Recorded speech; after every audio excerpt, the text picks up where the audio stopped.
Par contre, il y a quand même quelque chose d'intéressant. Il y a un truc d'intéressant.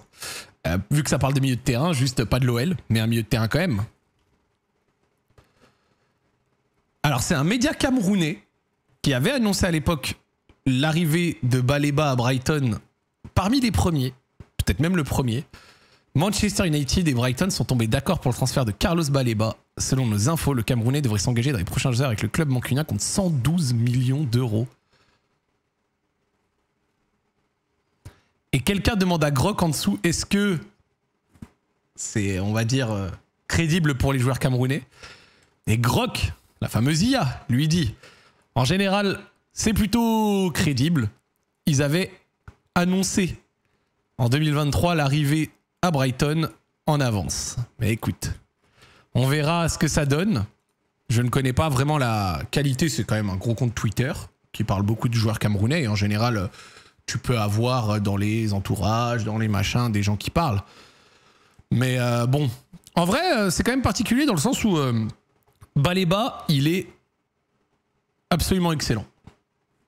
Il est excellent. Si United, moi j'ai critiqué leur milieu, si United récupère Baleba, c'est méchant, méchant. Le prix est très élevé, mais dans un championnat où Enzo Fernandez est arrivé pour à peu près ces prix-là, dans un championnat où Caicedo a été transféré dans ces prix-là, dans un championnat où Declan Rice a été transféré dans ces prix-là, je suis pas choqué. Franchement, Carlos Baleba fait partie des meilleurs milieux de première ligue. Moi, je kiffe le joueur. Il était déjà fort à Lille et il a explosé à Brighton. Genre, franchement, le frérot apporte défensivement, apporte par la passe, progressif, charisme, successful, take-on et compagnie. Dans une équipe de Brighton qui déploie un football, on le sait, assez particulier. Je dis pas qu'il vaut 112 millions d'euros, je pense que c'est difficile de se prononcer. Mais à la fin, en première ligue, les gars, il y a deux choses qui comptent. Et en fait, ça, c'est un truc qu'il faut comprendre, les gars, je pense. C'est qu'en fait, il y a deux particularités, d'accord?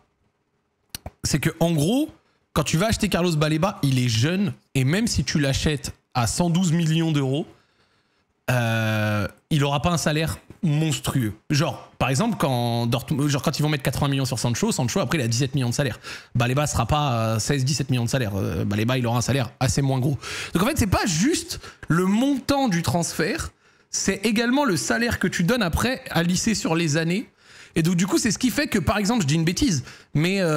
un mec à 70 millions, un transfert à 70 millions, le mec à 15 millions de salaire sur 5 ans, bah ça va être moins worse qu'un gars à 100 qui va avoir 7 millions de salaire sur 5 ans. Genre, c'est bête, mais en fait, en matière de salaire chargé de ça, machin, nanana, c'est plus positif souvent pour les clubs. C'est un coût global en ajoutant le transfert, enfin, le salaire lissé sur 5 ans, etc., salaire chargé et compagnie, masse salariale et blablabla. Donc, il y a de plus en plus de clubs, ils n'hésitent pas à mettre en gros des sommes assez élevées, mais pour des salaires moins élevés, entre guillemets. Je crois que des gens en parlent dans le chat. Lille a un pourcentage à la revente. Bon, bah, ça fera du bien aux finances lilloises. Et moi, concernant Baleba, bah, c'est très simple. Qui se rappelle, il y a 2-3 ans, un match de PL, toute première journée, c'était première ou deuxième journée, où Brighton en colle 3 à Manchester United, Caicedo leur fait la misère, genre tellement énorme. Ben, Baleba, c'est à peu près pareil au moment où il part. Moi, je trouve que Baleba n'a pas un niveau montré à Brighton moins gros que ce que montrait notre ami Caicedo, qui était très très fort. Ils ont fait eux-mêmes la propre compte de leurs joueurs quand même. Hein. Best of Carlos Baleba. Je le trouve absolument excellent. Donc s'ils réussissent à faire ça, pour moi, le mercato de Manchester United prendrait une toute autre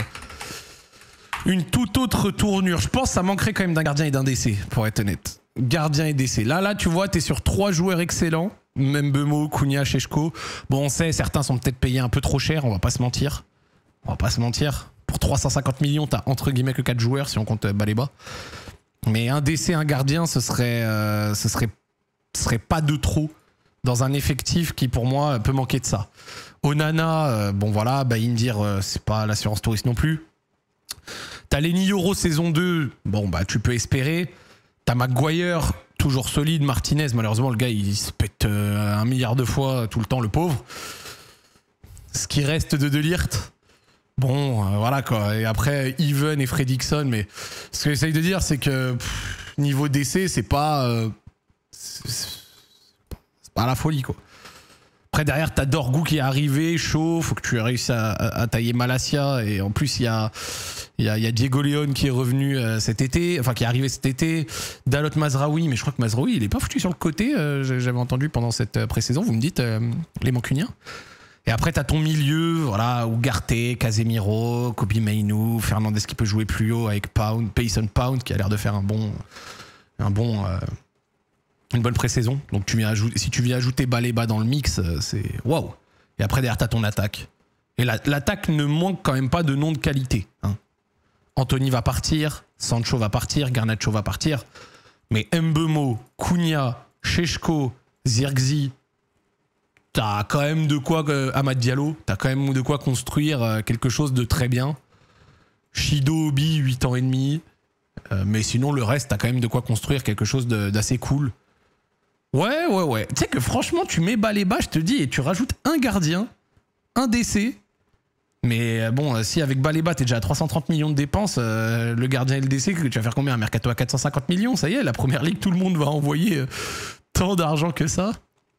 Mais ouais, Manchester United, ok. À suivre cette année, ce sera intéressant. Il y a la première journée, de toute façon, face à Arsenal. T'as pas beaucoup vendu, mais t'as quand même réussi, c'est bête, hein, mais Lindelof, Eriksen, Rashford, t'as quand même réussi à dégager quelques gros salaires. Et surtout, un autre truc pour Manchester United qui compte, ils vont réussir à vendre Sancho. J'ai vu une offre d'une vingtaine de millions de l'AS Roma. Ils vont réussir à bouger aussi Anthony. Sancho, Anthony, c'est aussi de très gros salaires. Donc Sancho, Anthony, Højlund qui va partir en prêt. En vrai, en termes de masse salariale, même si tu as ajouté Cunha, Mbeumo et qui sont pas payés en carambar, je pense que tu t'en ressors positivement. Je pense que tu t'en ressors positivement. Garnacho aussi, évidemment. Mais je pense que tu t'en ressors plutôt bien. La masse salariale de Manchester United qui devrait être... peut-être pas trop mal la saison prochaine. Peut-être moins élevé que la saison d'avant. Capologie les place à 180 millions de pounds pour l'instant, 173 là. Je vais juste vérifier il y a quoi dans la composition, c'est toujours ça qui est intéressant. Donc là, c'est les salaires validés. Donc regardez ce que je vous disais. Hop, Epic Pen. Donc du coup, si tu réussis à faire partir... Bon, Jadon Sancho est quand même voué à partir. Hop, regardez. 13 millions de pounds annuels, Jadon Sancho, c'est même Casemiro le salaire. Après, quand Casemiro arrive, il arrive avec un statut, mais quand même. Donc, si tu arrives à enlever ça, et je suppose, du coup, Anthony qui a un moins gros salaire que ce que je pensais. Autant pour moi, je peux prendre dans ma tête, Anthony avait un salaire similaire à la Jadon Sancho. Je me suis trompé. Mais si tu réussis à offset ça de tes comptes, c'est une trentaine de millions encore en moins par an par rapport auquel tu ajoutes Lindelof et compagnie. Et regardez, quand on voit Mbeumo, Cunha et compagnie, ils n'arrivent pas sur des salaires qu'on peut voir sur le cran d'au-dessus, quoi. Donc voilà. Garnacho, petit salaire, ça par contre, mais c'est normal, il est arrivé jeune. Et auquel il faudrait peut-être ajouter Baleba. Donc tu peux peut-être avoir une masse salariale plus contrôlée. Et Højlund, il est où là-dedans? Je veux juste être sûr. Højlund. Ici, cette stratégie d'acheter des jeunes chers, mais pas avec des salaires si gros que ça non plus. Bon, ça donne pas forcément des bons joueurs.